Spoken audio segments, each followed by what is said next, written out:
Perceptron जो है वो न्यूरॉन की तरह एक चीज़ है। इसमें भी इनपुट्स होते हैं और फंक्शन होता है और उसके बाद वो आउटपुट होता है। जिस तरह बायोलॉजिकल न्यूरॉन होता है उसके डेंड्राइड्स होते हैं जो कि इनपुट्स ले रहा होता है किसी और न्यूरॉन से, और फिर वो एक्सॉन के थ्रू किसी और न्यूरॉन को आउटपुट दे रहा होता है। और जो सेल बॉडी है, न्यूक्लियस है, उसके अंदर वो कुछ फंक्शन कर रहा होता है।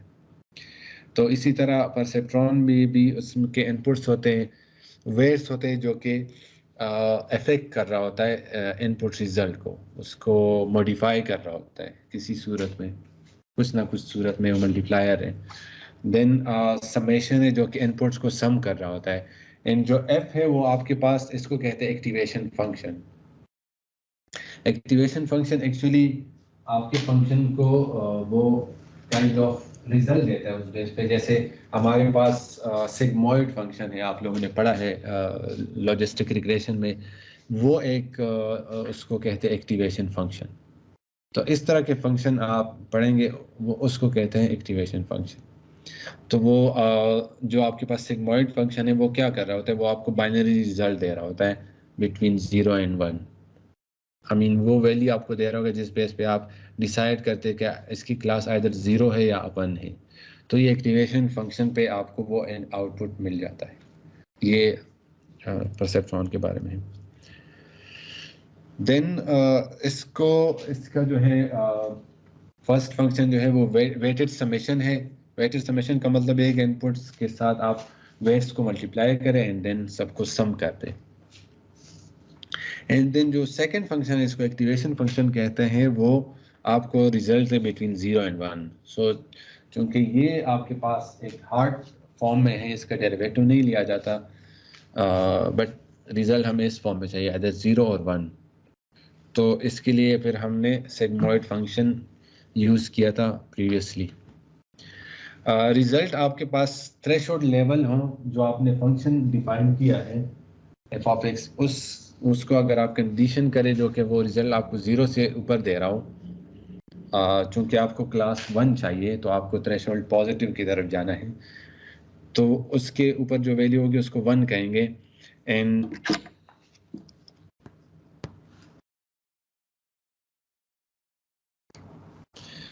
जैसे ये थ्रेशोल्ड लेवल है, अगर इस फंक्शन से अबव ये इसकी वैल्यू पॉजिटिव हो तो हम उसको 1 कहेंगे, अदरवाइज 0 कहेंगे। और इस लिमिट पे हम बाउंड्री जो हमारे पास है, डिसीजन बाउंड्री इसको कहते हैं, वो हम फाइंड करते हैं कि इसकी डिसीजन बाउंड्री क्या होगी जो कि क्लासेस को डिस्क्रिमिनेट करे, उसके दरमियान एक पार्टीशन क्रिएट करे। For example if N input is about the line, तो हम उसको y इज इक्वल टू 1 कहते हैं। अगर वो बिलो द लाइन हो तो इसको हम y इज इक्वल टू 0 कहेंगे।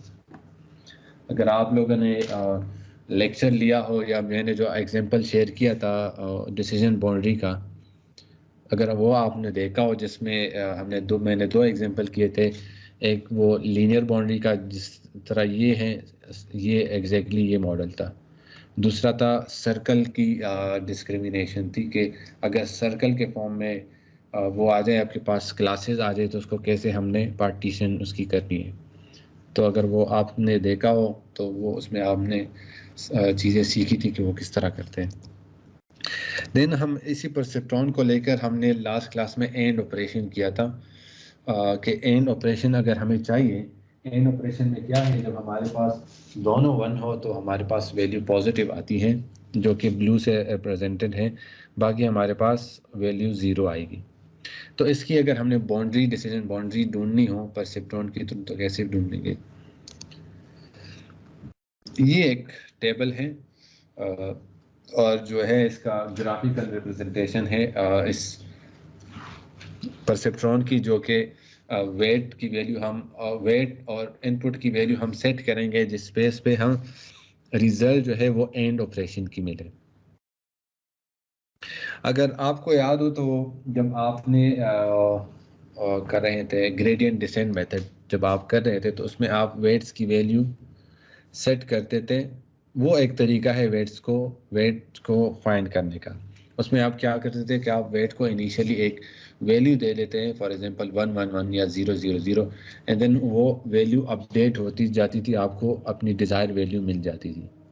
तो जो आप इनिशियल वैल्यू रखते थे वो आप अपनी बेस्ट गेस के हिसाब से वो वैल्यू ढूंढते थे कि ये बेस्ट गेस हो सकता है कि इससे मुझे वो मिनिमम वो वैल्यू मिल जाए वेट्स की, जिस पे आपके पास एरर फंक्शन जो है वो मिनिमम आता है। जिस वैल्यू पे एरर फंक्शन मिनिमम आता है वो वेट्स आपके रिजल्टेंट या रिक्वायर्ड वेट्स हैं। तो सिमिलरली इस इधर जो है हम जो है वेट्स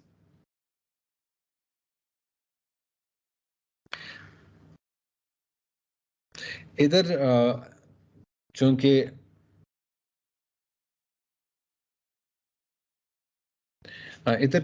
आपके पास जो है वो इनपुट x1 x2 और 22 आपके पास 1 है एंड देन वेट्स है, तो हम सिंप्लिसिटी के लिए जो वेट 1 एंड वेट 2 है, क्योंकि आपको जब बाइनरी ऑपरेशन है तो आपके पास आइदर इनपुट 0 आएगा या 1 आएगा फॉर एग्जांपल। तो इसके लिए वेट का अगर उसको हम 1 से मल्टीप्लाई करें तो उसका क्योंकि अगर आपके पास कोई मल्टीप्लायर है तो वो या तो इंक्रीज करेगा या वो डिक्रीज करेगा। अगर फॉर एग्जांपल आपका मल्टीप्लायर 1 से बिलो हो, बिटवीन 0 एंड 1 हो, तो वो उसको डिक्रीज करेगा। अगर वो 1 से ज़्यादा हो तो वो वेट उसको मल्टीप्लाई करेगा या एम्पलीफाई करेगा। तो चूंकि आपको एम्पलीफायर नहीं चाहिए, आप जस्ट x1 और x2 की वैल्यू एग्जैक्टली सेम चाहते हैं, तो आप W1 और W2 की वैल्यू 1 रख लेते हैं। जो आपका इम्पोर्टेंट पैरामीटर है 22 का, उसकी वैल्यू क्वेश्चन ये थी कि आपने -1.5 क्यों रखा हुआ है। ये एक क्वेरी आई थी लास्ट टाइम कि ये हमने -1.5 क्यों रखा था। लास्ट क्लास में भी हमने डिस्कस किया था कि आपने ग्राफ को देखना है कि ग्राफ मुझे क्या बता रहा है, या इसकी मैं बाउंड्री कहाँ से शुरू करूं कि ये वाला फंक्शन मुझे मिल जाए। तो अगर आप देखें तो इधर ये आपके पास 0 पॉइंट है एंड ये 0.5 है और ये x1 एंड x2 है जिनके दरमियान प्लॉट हुआ है। ठीक हो गया। और ये पॉइंट आपके पास 0.5 है और ये पॉइंट आपके पास 1.5 है।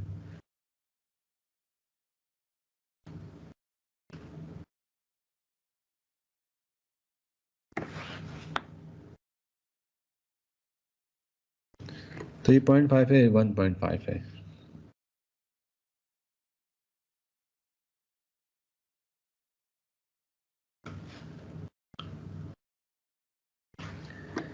x1 और x2।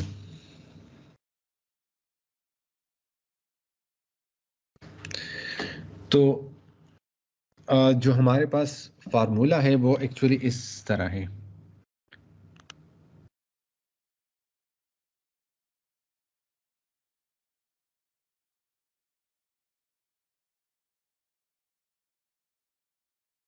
ये एक्चुअली हमारे पास इक्वेशन है लीनियर क्लासिफायर के लिए जो हमने बनाई थी। अब इसमें अगर आप W1 और W2 रिमूव कर दे, इसकी वैल्यू 1 रखें, तो आपके पास ये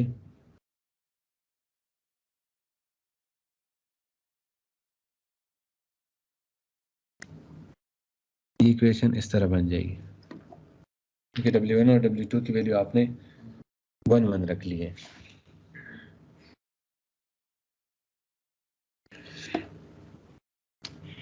अब आपने x1 W0 की वैल्यू फाइंड करनी है कि मैं इसको कैसे फाइंड करूं।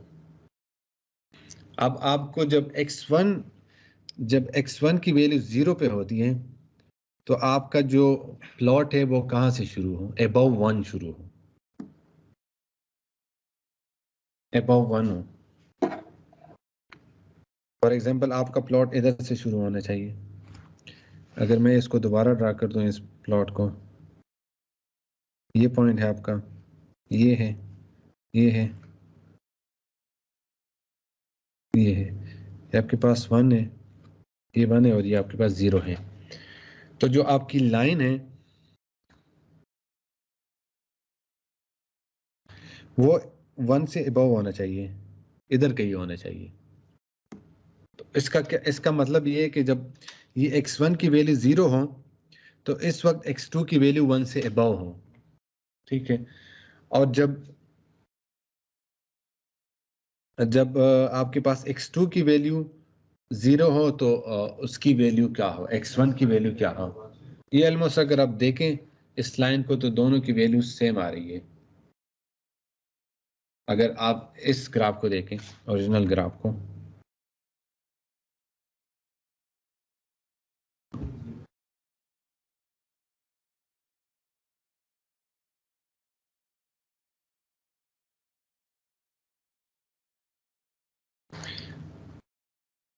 अगर आप देखें तो ये तकरीबन 1.5 आ रहा है। 1 से अगर हाफ कर लें, चलो इसको 1.5 नहीं कहते, 1.1 कहते हैं। तो अगर ये 1.1 होगा इधर तो इधर भी 1.1 होगा, ये लाइन, ठीक हो गया, क्योंकि स्ट्रेट लाइन है। स्ट्रेट का मतलब ये है कि ये दोनों की वैल्यू जो है, एक और तरीके से मैं आपको समझाने की कोशिश करता हूँ।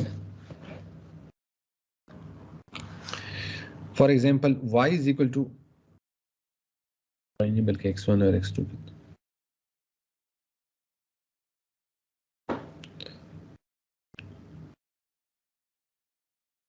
x1 और x2 जब इक्वल होंगे तो इसका प्लॉट क्या बनेगा,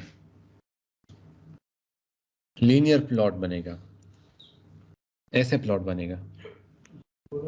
हाँ, प्लॉट ऐसे बनेगा जब x1 और x की वैल्यू आपके पास इक्वल होगी।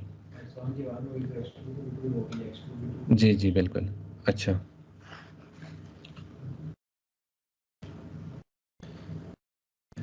अब अगर आप इस तरह करें, x1 की वैल्यू रखते हैं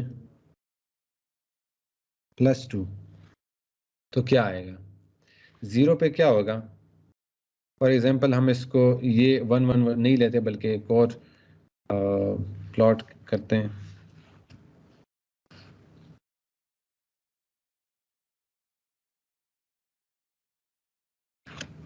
फॉर एग्जांपल ये प्लॉट है हमारे पास, और x1 एंड x2 है।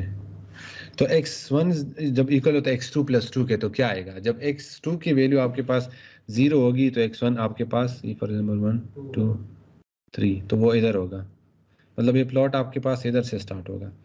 जब x2 की वैल्यू 4 होगी फॉर एग्जांपल इधर, तो इसकी वैल्यू 4 होगी, 2 होगी तो 4 होगी, 4 होगा तो 6 होगा। तो इसका मतलब ये प्लॉट ऐसे बनेगा, ऐसे जाता जाएगा, शिफ्ट कर रहा है।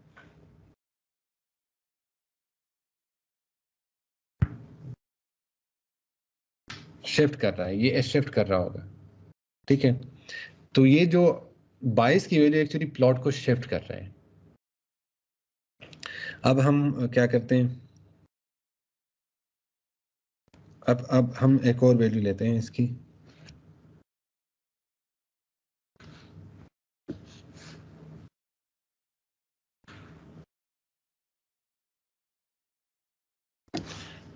अच्छा, अब हमने जो हमारे पास इक्वेशन बनती है, इस इक्वेशन को अगर आप W0 की वैल्यू हमने -1.5 देखनी है। अब अगर हम इसको माइनस कर दें, -2 करें तो क्या आएगा, ये आपके पास जो इक्वेशन है वो, जब x आपके पास 0 हो तो वो आपके पास ये इक्वेशन इधर ऐसे आएगी, ठीक हो गया। अच्छा, आपने एक इसके साथ एक और चीज करनी है।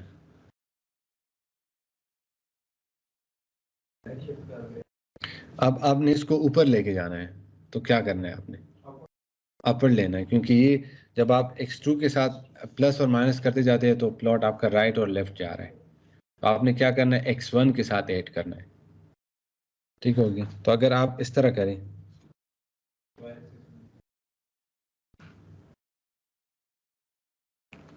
अगर आप इस तरह करें x2 = x1 - 2, तो क्या आएगा, प्लॉट जब x2 की वैल्यू 0 होगी, x2 की वैल्यू नहीं, x1 = x2 देखेंगे। x1 की जब वैल्यू 0 होगी तो आपके पास जो x2 की वैल्यू माइनस होगा ये, अगर आप इसको प्लस करेंगे तो आपके पास प्लॉट इधर से शुरू हो जाएगा, इधर से, ठीक हो गया। तो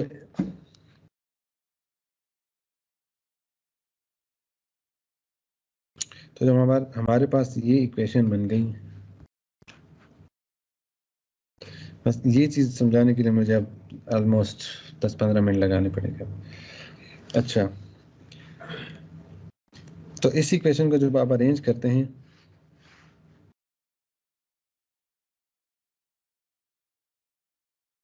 -x1 और -w0 ये आपके पास इस फॉर्म में आ जाता है, इस फॉर्म में आ जाते हैं। समझ गए आप लोग? अब हमने पॉजिटिव x का तो कर लिया, अब नेगेटिव को देखते हैं तो क्या इफेक्ट आता है। For example x is equal to, हम ये देखते तो क्या आएगा, जब x1 0 होगा तो ये भी 0 होगा। जब x1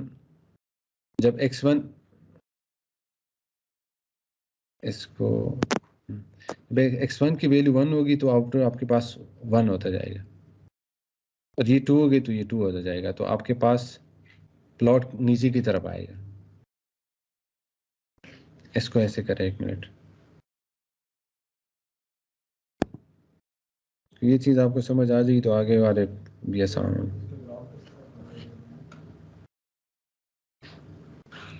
x1 is equal to x minus x2 -1, ये देखना है हमने इसका क्या इफेक्ट आता है। तो x1 की वैल्यू जब 0 होगी तो इसका मतलब है x2 आपके पास -1 होगा, +1 होगा, सॉरी, क्योंकि माइनस उसका एट सेल्फ है। 1 होगा तो आपके पास जब x की वैल्यू x2 की वैल्यू हम पुट करेंगे, क्योंकि इधर आपके पास जो इफेक्ट है वो x2 की वजह से हम देख रहे हैं। x2 की वैल्यू जब हम x1 लिखेंगे तो आपके पास x1 की वैल्यू क्या आ जाएगी, -1 -2 आ जाएगी, जो कि इधर है। चीज समझाने के लिए मुझे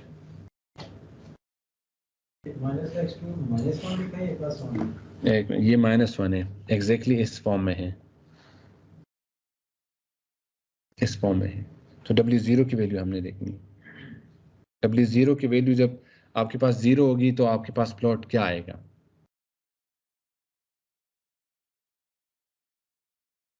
लीनियर प्लॉट आपके पास आ जाएगा, बट डाउनवर्ड में आ जाएगा।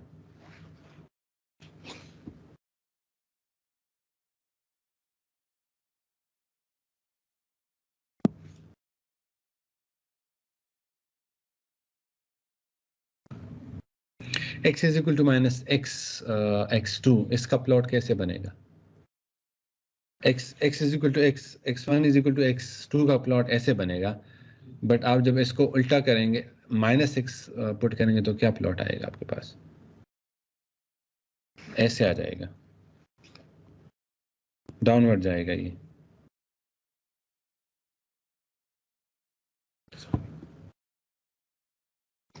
ऐसे ही आएगा। बिल्कुल समझ आ गई आप लोगों को? क्यों?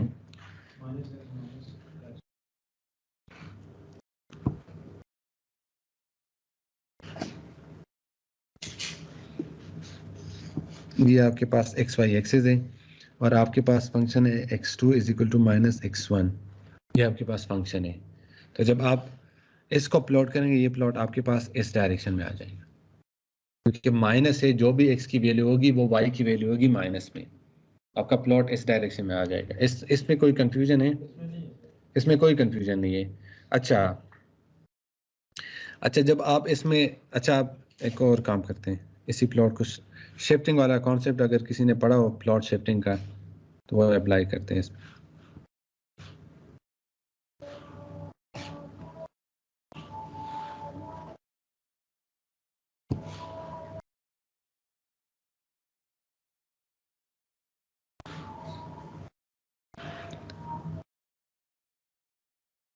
टाइम स्केलिंग, टाइम शिफ्टिंग, जी एग्जैक्टली, मैं उसी की बात कर रहा हूँ। सिग्नल प्रोसेसिंग में आपने पढ़ा था, जो शिफ्टिंग और स्केलिंग आप करते हैं उसका मैं आपको इफेक्ट बता रहा हूँ। अच्छा इसका प्लॉट ये आ रहा है, ये आ रहा है। जब इसके साथ आप +1 करेंगे तो क्या आएगा? सारा रिमूव हो गया।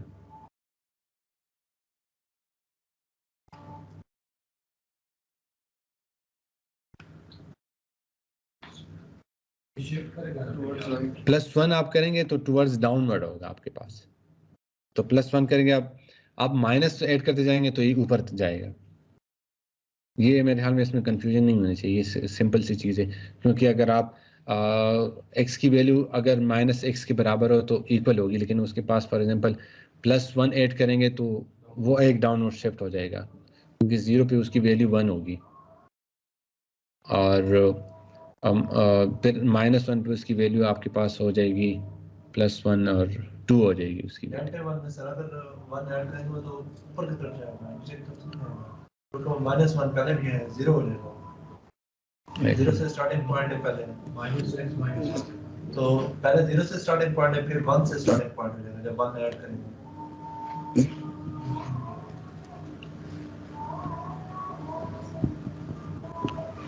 ये अगर आप करेंगे तो ये आपके पास ही आएगा। ये माइनस है, अगर आप इसके साथ प्लस ऐड करेंगे तो इसका मतलब है जब x1 की वैल्यू 0 होगी तो x2 की वैल्यू आपके पास 1 होगी, तो ये ऊपर जाएगा, ऊपर की तरफ जाएगा। जितने आप प्लस ऐड करते जाएंगे तो आपके पास करता जाएगा। अच्छा, ओके।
जी, तो जब -x1 के साथ आप 1 प्लस करेंगे तो प्लॉट आपका ऊपर जाता जाएगा।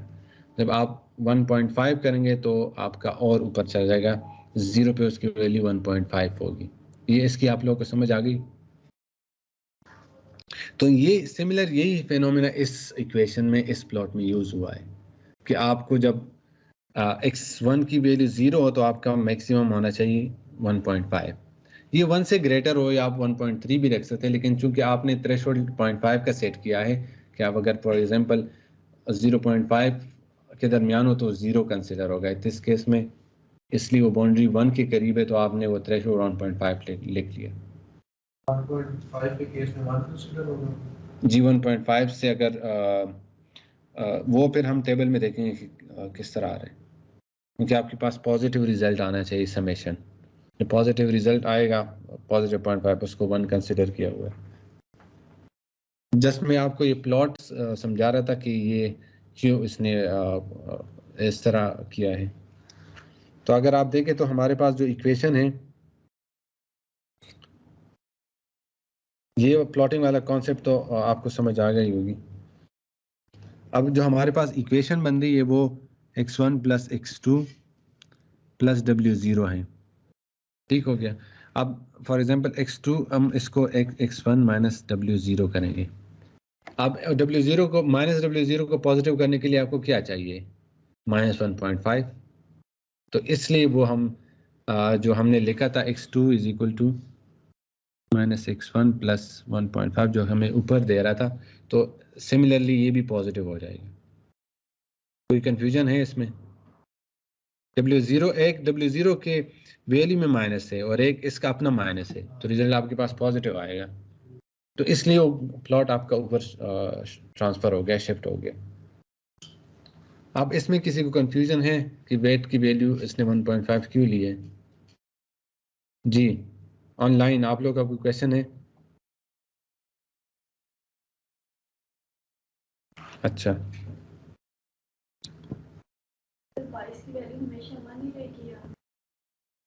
22 की वैल्यू अगर आप इधर देखें तो इधर उसकी 22 की वैल्यू -1.5 है, तो इधर 1 नहीं है। तो ये डिपेंड करता है कंडीशन पे कि क्या कंडीशन। ओके ग्रेडेड डिसेंट में तो हम अज्यूम करते थे 1 1 अपनी मर्जी की कुछ भी। वो क्वेश्चन की रिक्वायरमेंट थी कि वो क्वेश्चन की रिक्वायरमेंट थी। इधर जो है आपने प्लॉट को देखना है, प्लॉट को देखना है कि मैंने इधर W0 क्या रखना है। नेक्स्ट इक्वेशन में आपको समझ आ जाएगी कि हम W0 की वैल्यू कैसे चेंज। अच्छा अब आपके पास वैल्यूज आ गई, तो आप जब इसको ऐड करेंगे, फॉर एग्जांपल जो हमारे पास इक्वेशन है, इस टेबल को जल्दी जल्दी करते हैं। x1 की वैल्यू 0 है, x2 की वैल्यू 0 है, तो आपके पास क्या बचता है -1.5, तो रिजल्ट -1.5 आ रहा है। जब x2 की वैल्यू 1 होगी और W0 की वैल्यू -1.5 होगी, तो आपके पास -0.5 आएगा। सिमिलरली x1 के सूरत में -0.5 आएगा, और जब दोनों पॉजिटिव आएंगे तो आपके पास 0.5 आएगा, क्योंकि -1.5 + 2 = 0.5 आएगा। तो ये आपके पास पॉजिटिव हो गया, इसलिए बाकी पे उसको 0 कंसिडर करेंगे और इस रिजल्ट पे इसको 1 कंसिडर करेंगे। क्यों? क्योंकि नेगेटिव आ रहा है रिजल्ट हमारे पास, <0 आ रहा है। समेशन को आपने देखना है और उस बेस पे आपने वो रिजल्ट जनरेट करना है। तो आपने फिल्टरिंग करनी है ना, इन रिजल्ट पे आपको क्या चाहिए, 1 और 0 चाहिए। तो इधर आपने फिल्टरिंग कर दी कि जो आपके पास 0 से लेसन या नेगेटिव, उसको आपने 0 कंसिडर कर ली। वो किसी बेस पे आपने रिजल्ट तो कंसिडर करना है। फॉर एग्जांपल अगर आप सर्किट में देखते हैं तो वो नेगेटिव प्लस आपने तारों को देख के करना है, बट कंप्यूटर को आपने वो लॉजिक गेट्स पे काम कर रहे हो, तो उसको आपने बताना है कि ये चीज़ होगी तो आपके पास ये आएगा।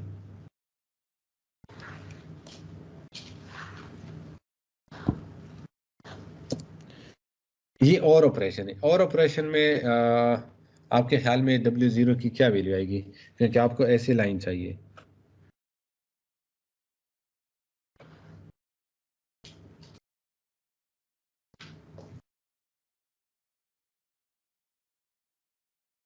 ये लाइन आपको चाहिए, क्योंकि सर 0.5 जी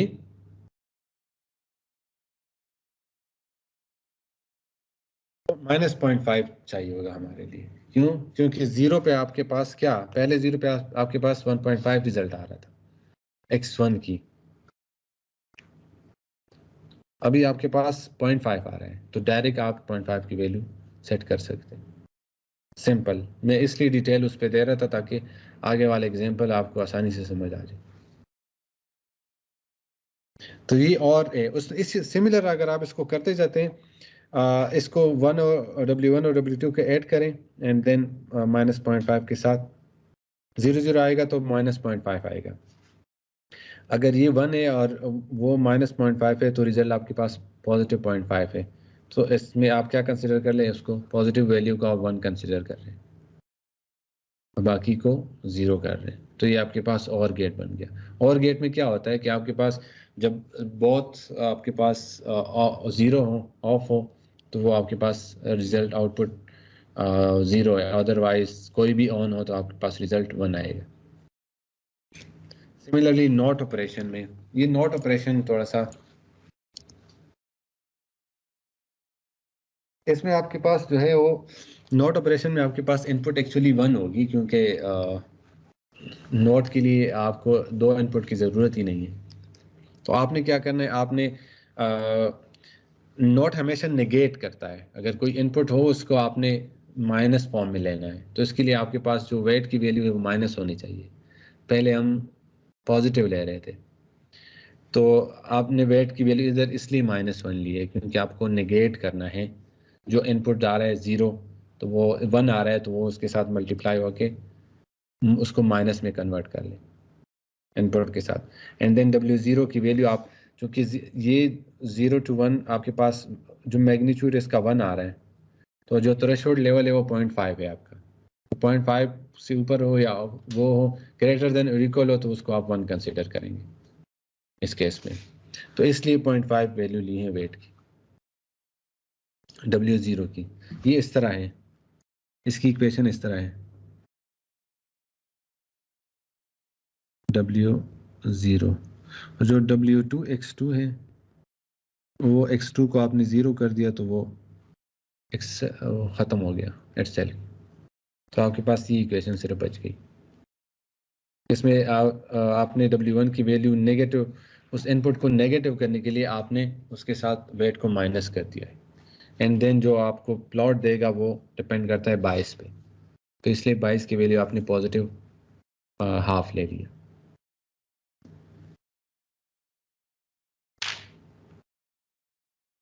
ये इस तरह का स्ट्रक्चर आपने देखा होगा कि न्यूरल नेटवर्क में आपने पेपरों में देखा होगा। ये कैसे बनता है? पहले तो अभी तो आप सिंपल एक परसेप्ट्रॉन बेस आप देख रहे थे कि परसेप्ट्रॉन काम कैसे करता है, लेकिन ये एक्चुअली न्यूरल नेटवर्क कैसे बनता है और ये कैसे काम करता है।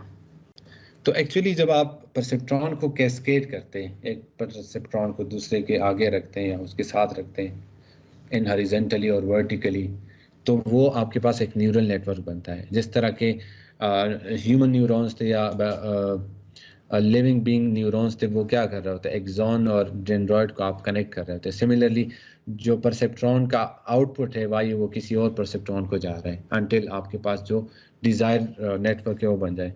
फॉर एग्जांपल ये आपके पास इनपुट वेक्टर है जी, और ये आपके पास वो वेट्स है जो कि आपने जनरल फॉर्म में लिख लिया, और ये एक, इसको आप एक परसेप्ट्रॉन कंसिडर कर सकते हैं। ये आपके पास एक और परसेप्ट्रॉन है, ये अनटिल है, ये आपके पास एक और परसेप्ट्रॉन है जो कि इसका आउटपुट किसी और परसेप्ट्रॉन को एज अ इनपुट जा रहे हैं। ये एक और परसेप्ट्रॉन हो गया अनटिल आपके पास जो डिजायर आउटपुट है वो मिल जाए।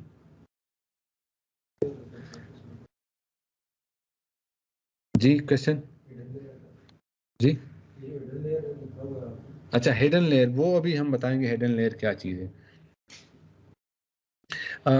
एक्चुअली जो न्यूरल नेटवर्क होता है उसका एक इनपुट होता है, एक आप वेट होता है, एक आउटपुट होता है। जो इनिशियल नोड होते हैं उसको इनपुट कहेंगे, उन इनपुट लेयर कहेंगे क्योंकि उस पर इनपुट मिल रहा है। जो आउटपुट जिस लेयर पे दे रही है उसको आप आउटपुट कहेंगे, और इसके दरमियान जितने भी लेयर होंगे उसको हिडन लेयर कहेंगे। तो हिडन लेयर का कॉन्सेप्ट ये है। मोर देन वन भी हो सकते हैं, कोई भी नहीं हो सकता। जैसे डायरेक्ट हमने गेट के फॉर्म में इनपुट दिया, आउटपुट आपके पास आ गया। जब आपको कॉम्प्लेक्स न्यूरल नेटवर्क चाहिए तो आपको हिडन लेयर की ज़रूरत पड़ेगी, क्योंकि वो आपको ग्राफ को उधर लेके जाता है, फीचर के लिए लेके जाता है जो आपको डिज़ायर होती है। फॉर एग्जांपल इधर आपने जस्ट स्ट्रेट लाइन ड्रॉ की है और आपने एक परसेप्ट्रॉन के थ्रू, अब हमेशा तो आपके पास स्ट्रेट लाइन नहीं आता ना, आपके पास क्वाड्रेटिक फॉर्म में आ रहा होता है, तो उसके लिए हिडन लेयर्स यूज़ होती है। अभी हम एक और एग्जांपल कर लेंगे, अभी करेंगे बाद में करेंगे, बट इसके आगे हम एक और एग्जांपल करेंगे जोर गेट का, एक्स और गेट का। तो इसमें आपके पास 2 लाइंस चाहिए होते हैं, तो वो कैसे ड्रा होगा वो हम एक एग्जांपल करें। तो जब हम बहुत सारे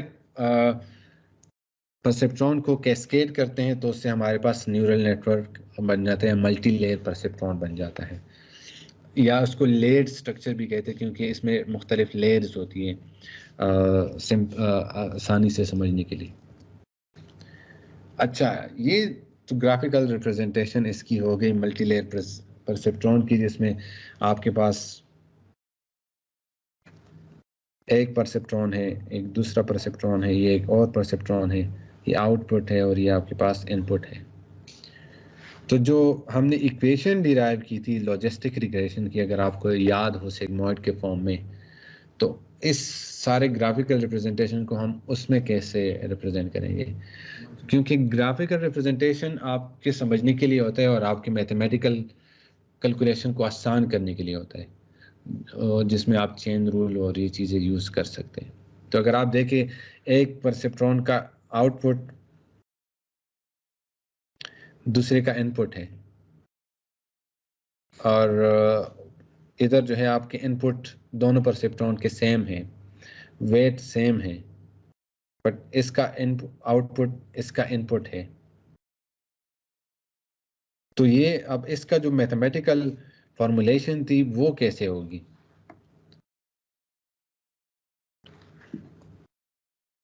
अगर आपने गौर किया हो तो आपके पास सिग्मॉइड जो इक्वेशन थी वो इस तरह बन रही थी।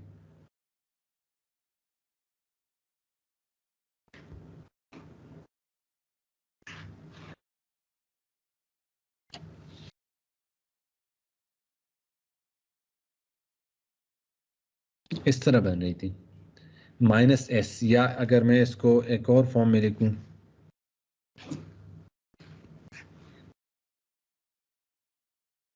इस फॉर्म में एक्चुअली हमने सीखी थी -f ऑफ x। अब f ऑफ x उधर आपके पास जस्ट लीनियर इक्वेशन था, तो आपने उसको एज इट इज इधर पुट कर लिया और आपके पास वो रिजल्ट आ गए। बट इधर आपके पास लेयर्स डिफरेंट है, तो इसको आपने कैसे इसकी रिप्रेजेंटेशन करनी है। तो चले इसको देखते हैं ये कैसे। इसी इक्वेशन को सेम अगर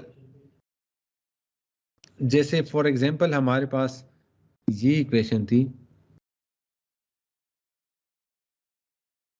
तो इसको आप ऐसे लिख देते।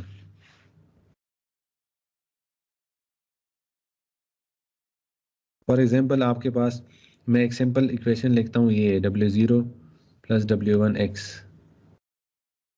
इस तरह का इक्वेशन होता था। तो आप इसको इसमें पुट कर लेते, क्योंकि आपके पास जो f ऑफ x है वो एक्चुअली W0 + W1x है।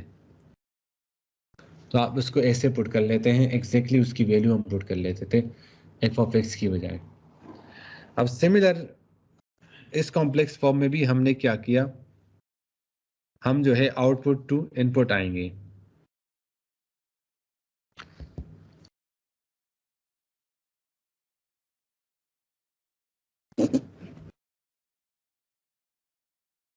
आई नो कि ये थोड़ा सा आप लोगों को कॉम्प्लेक्स लग रहा होगा, बट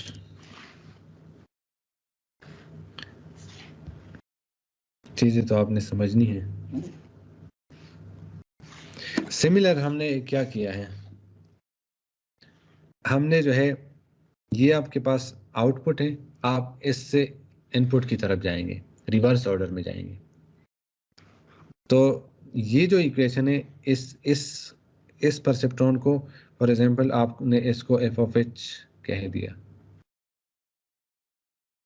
ये इससे आपने इक्वेशन डिराइव कर ली। ये f ऑफ h है, f ऑफ h को आपने क्या कर दिया, इसको आप रिमूव कर दें, इसको आप फॉर एग्जांपल रिमूव कर दें, सिर्फ आपके पास ये इनपुट आ रही है। तो आपने जो है क्या किया, W31 को आपने क्या किया, h। So f of h function जो है आपके पास क्या है, f ऑफ h फंक्शन आपके पास है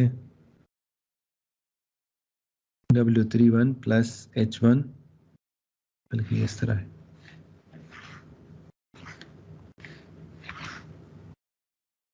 प्लस W32 h2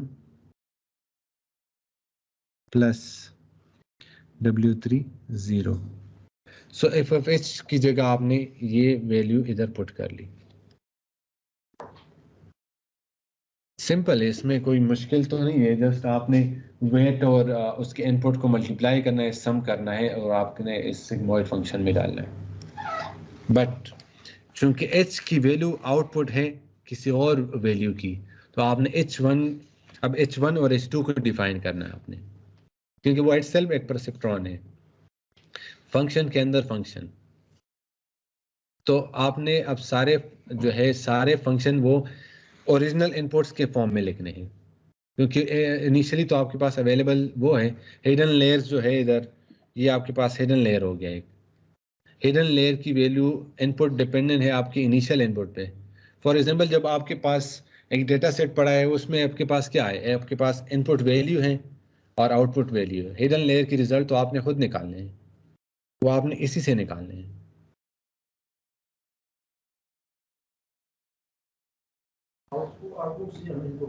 जी, ये आउटपुट से इसलिए जा रहे हैं क्योंकि एक्सपोनेंशियल फंक्शन के थ्रू आपने वो वैल्यू पुट करनी है जो कि आपने एक एक परसेप्ट्रॉन को देख के वो रिजल्ट निकालना है। क्योंकि इस परसेप्ट्रॉन को अगर आप अलहदा देखें, इसको बाकी को रिमूव कर दें, तो ये रिवर्स इसलिए जा रहे हैं कि ये H1 अगर आप डायरेक्ट इनपुट से जाते हैं तो ये कॉम्प्लेक्स होता जा रहा है। तो समझने के लिए आप आउटपुट से इनपुट की तरफ आ रहे हैं, ताकि आपकी जो कम्प्लेक्सिटी ज़्यादा है इनपुट से आप जाएंगे। हाँ, वो आहिस्ता आहिस्ता आपकी बढ़ रही है, तो आपको समझ आ रहा है कि इक्वेशन ऐसे बनी है। अगेन W3 आपके, अब W1 का जो सिग्मॉइड फंक्शन है, फॉर एग्जांपल ये एक सिग्मॉइड फंक्शन, ये अलग सिग्मॉइड फंक्शन है, परसेप्ट्रॉन है जिसका सिग्मॉइड फंक्शन डिफरेंट होगा, तो आपका इसका क्या होगा?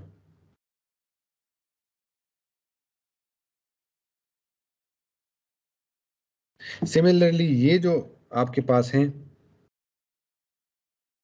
ये वाला, ये परसेप्ट्रॉन H1, इसमें क्या है, H1 आपके पास आउटपुट है और ये वेट्स इन इनपुट के साथ मल्टीप्लाई होंगे और सम होंगे और एक्सपोनेंशियल फंक्शन के अंदर आ जाएंगे। सिंपल। सिमिलरली H2,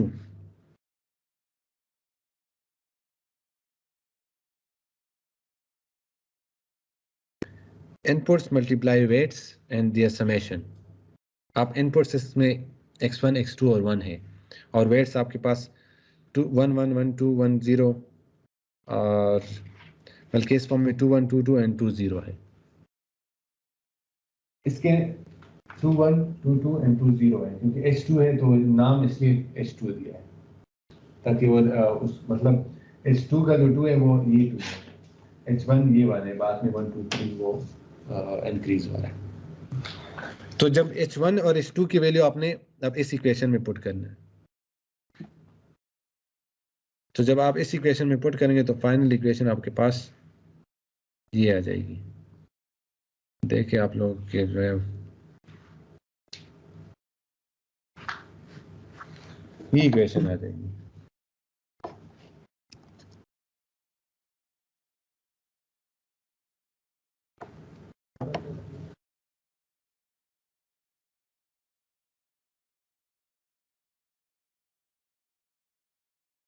सर अगर हम जैसे फॉरवर्ड ही चले तो x1 और ये जो वेट्स हैं ये एक h की वैल्यू बना दी है।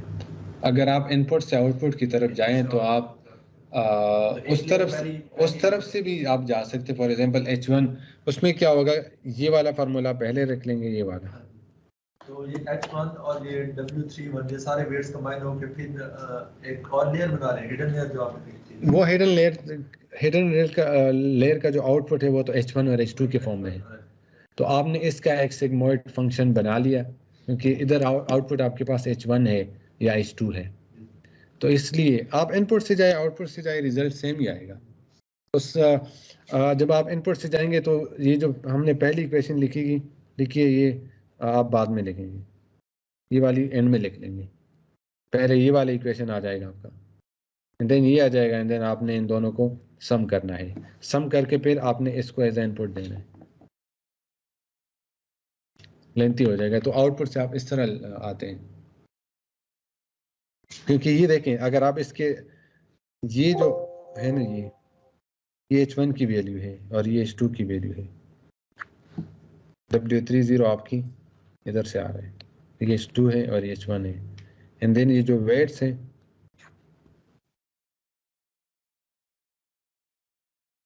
वो ये एग्जैक्ट वही है। आपके पास। तो ये आपका जो है वो एक सिर्फ वन लेयर, आपके पास इनपुट भी जस्ट 2 है, तो इसकी आप देखिए मैथमेटिकल कैलकुलेशन कितनी कॉम्प्लेक्स है।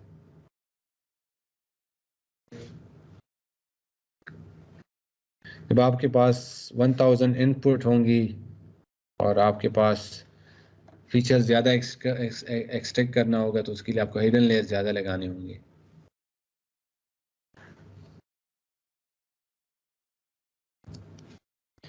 मल्टीपल लेयर परसेप्ट्रॉन इसका स्ट्रक्चर हमने डिस्कस किया। इसमें आपके पास इनपुट लेयर होती है, जितने इनपुट्स मिलते हैं नेक्स्ट लेयर के लिए तो उसको हम इनपुट लेयर कहेंगे।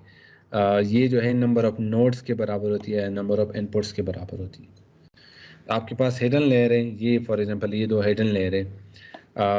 बहुत सारे हिडन लेयर हो सकते हैं, एक भी हो सकता है, 0 भी हो सकता है, नहीं भी हो सकता, बट बहुत सारे भी हो सकते हैं। अगर आपको माइक्रो फीचर निकालने हैं, फॉर एग्जांपल अगर ह्यूमन बॉडी के अंदर आपने आइज़ को सिर्फ, और आइज़ के अंदर जो फिर आपने रेटिना वगैरह को करना है, तो इसके लिए आपको हिडन लेयर्स ज़्यादा चाहिए होती हैं, क्योंकि आपने फीचर निकालने हैं। तो हिडन लेयर्स फीचर निकालने के लिए और डिस्क्रिमिनेशन जो है हाई लेवल पे करने के लिए आपको हिडन लेयर की ज़रूरत है।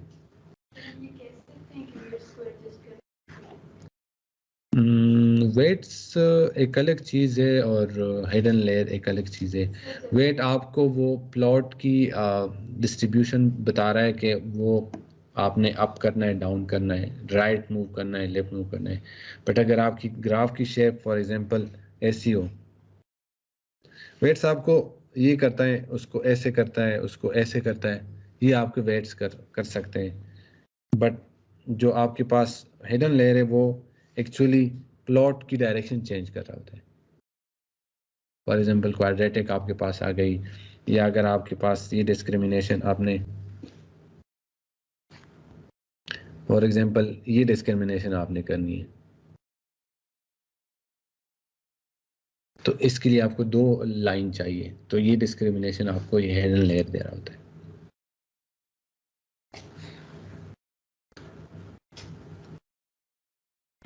एंड देन आपके पास आउटपुट लेयर है, जो कि आपके पास नंबर ऑफ आउटपुट्स पे डिपेंड करता है। अगर 1 है तो आउटपुट आपके पास 1 आएगा। अगर आपको बहुत सारे आउटपुट चाहिए तो देन आउटपुट लेयर भी उस पर डिपेंड कर रहा होता है। फॉर एग्जांपल देखते हैं आगे। फॉर एग्जांपल अगर आपके पास कहते हैं कि मेरे पास 2 आउटपुट आ जाए, तो जो आपका आउटपुट लेयर होगा उसका नोड जो है 2 होगा। डिपेंड करता है कि नेटवर्क की कंडीशन क्या है, न्यूरल नेटवर्क की कंडीशन क्या है। Multiple perceptron actually artificial neural network है। एआई टूल्स है जो कि बायोलॉजिकल ब्रेन से उसका मिमिक किया हुआ है, इससे कॉन्सेप्ट लिया हुआ है, और ये कुछ भी लर्न कर सकता है। आपने जिस तरह के भी फीचर लर्न करने हैं वो इससे कर सकते हैं। क्या ये आपको प्लॉट फीचर एक्सट्रैक्शन क्या है, आपने डिस्क्रिमिनेशन करना है, तो ये किसी भी किस्म की डिस्क्रिमिनेशन आपको कर सकता है। इसको मल्टीपल परसेप्ट्रॉन भी कह सकते हैं, और जो है ये इसके जो दूसरे नाम है वो फीड फॉरवर्ड न्यूरल नेटवर्क या multi layer feed forward neural network भी है।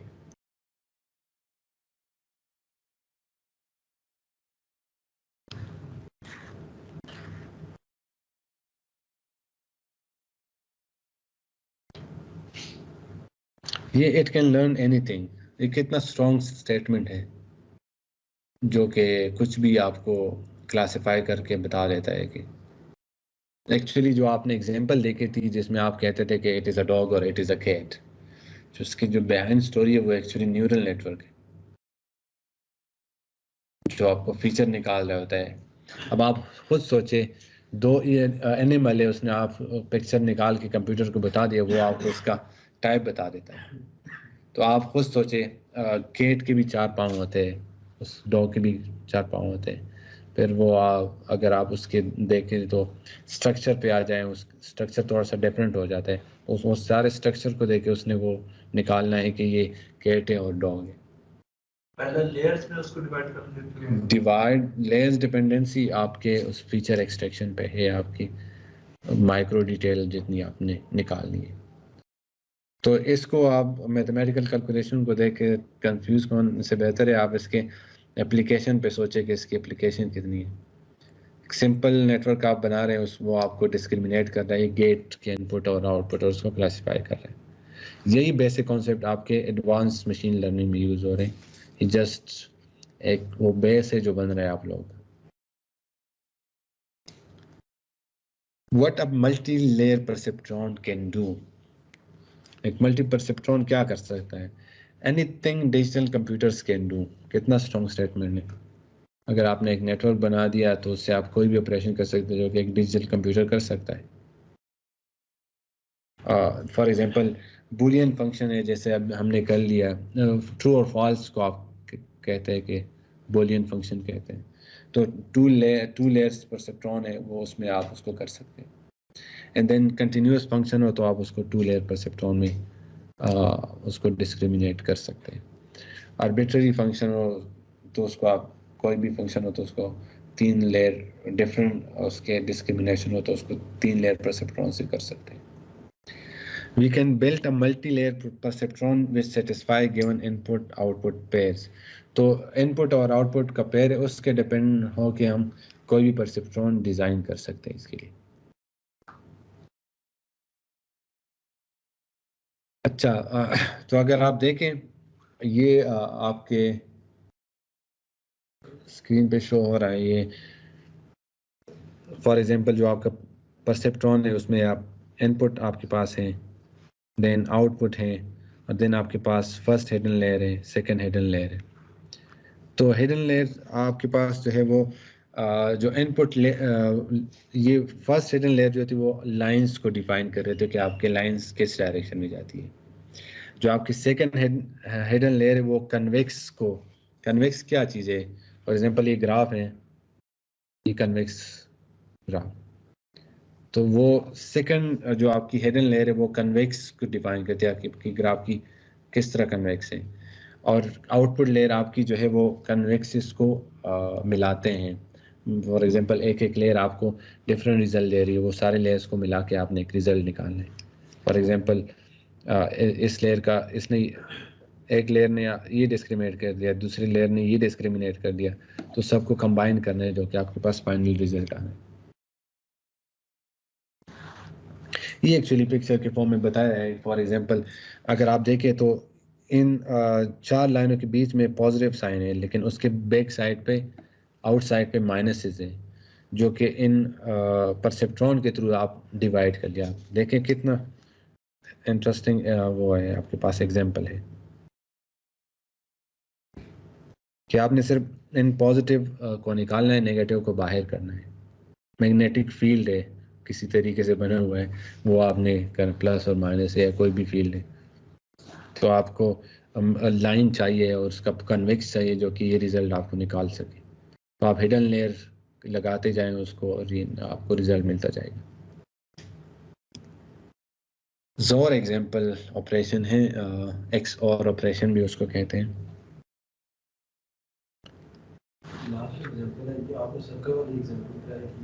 उससे भी हो सकता है, लेकिन ये अगर आप देखें तो मुख्तलिफ है, 2 जगह पे है।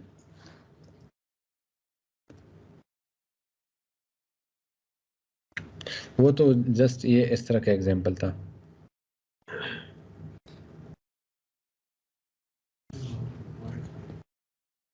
वो ये एग्जांपल था जो कि डिसीजन बाउंड्री लॉजिस्टिक के थ्रू हमने किया था। ये आपके पास एक्चुअली पॉजिटिव इधर है और पॉजिटिव इधर है, बाकी सारे नेगेटिव है। तो आप देखें ना पॉजिटिव कहाँ कहाँ पड़ा हुआ है, लेकिन इसने वो डिस्क्रिमिनेट कर दिया आपको लाइन बता के कि ये पॉजिटिव आपका इधर पड़ा हुआ है। एक्चुअली न्यूरल नेटवर्क का कमाल है।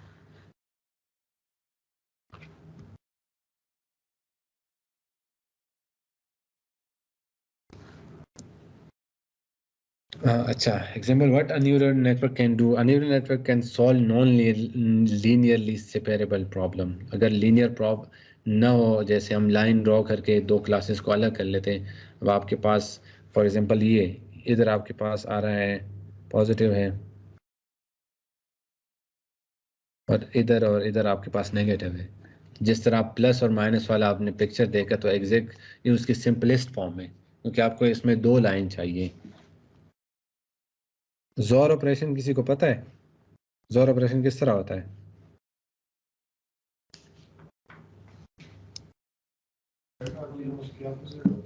जो सेम आएंगे तो वो 0 होगा, अगर दो ऑपोजिट होंगे तो वो 1 आएगा। 0 0 और 1 1 का रिजल्ट 0 आएगा, और 1 0 और 0 1 का रिजल्ट 1 आएगा। इसको जोर गेट कहते हैं, एक्स और गेट कहते हैं। तो उसके लिए आपको 2 लाइंस चाहिए, क्योंकि ये आपके पास अगर आप इसको देखें, ये फाइनल रिजल्ट है, ये टेबल है।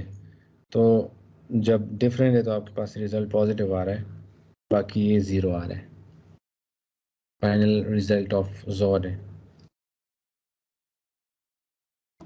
तो आपको 2 ऐसे लाइन चाहिए जो कि इस टेबल को, इस गेट को रिप्रेजेंट कर सके कि आपके पास जो है वो पॉजिटिव कहाँ है और नेगेटिव कहाँ है। तो इसके लिए आपको एक हिडन लेयर की ज़रूरत है। अगर आप पहले गेट्स को देखें तो उसमें आपको जस्ट इनपुट था, आउटपुट था, तो उसमें आपको लाइन मिल जाती थी एक। तो वो आप जो है वो उस लाइन बेस पे आप कहते थे कि ये और गेट है, एंड गेट है या नॉट गेट है। अब आपको एक ये परसेप्ट्रॉन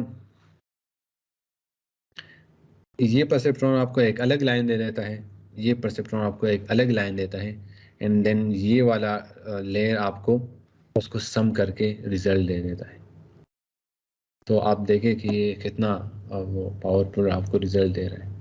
2 परसेप्ट्रॉन को एक अलग परसेप्ट्रॉन में दे के आप उसको वो इनपुट दे के आप उसकी जोर गेट के वो डिसीजन बाउंड्री ड्रॉ कर रहे हैं।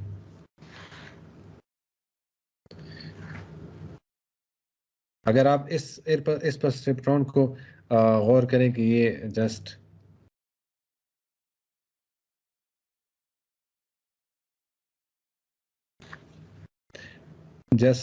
एंड गेट है, तो ये एंड गेट के रिजल्ट आपको दे देगा। और इसको आप सोचे कि ये और गेट आपको रिजल्ट दे रहा है। तो अगर देखा जाए तो वो काम भी करता है जो मैं आपको बता रहा हूँ। फॉर एग्जांपल गेट का जो हमारे पास एंड गेट का रिजल्ट था वो क्या आ रहा था? 1.5 to 1.5 था। और गेट का क्या आ रहा था? 0.5 to 0.5। तो एंड और गेट के मिला के आपने एक और गेट को परसेप्ट्रॉन को दे दिया, तो आपके पास जोर गेट बन गया। तो इसलिए हमें हिडन लेयर की इधर ज़रूरत पड़ी, ताकि हमें कॉम्प्लेक्स प्रॉब्लम को सॉल्व करने का वो मिले, इंफॉर्मेशन मिले। तो हम इसको इसी तरीके से करेंगे। अगर आप देखें तो इधर आपके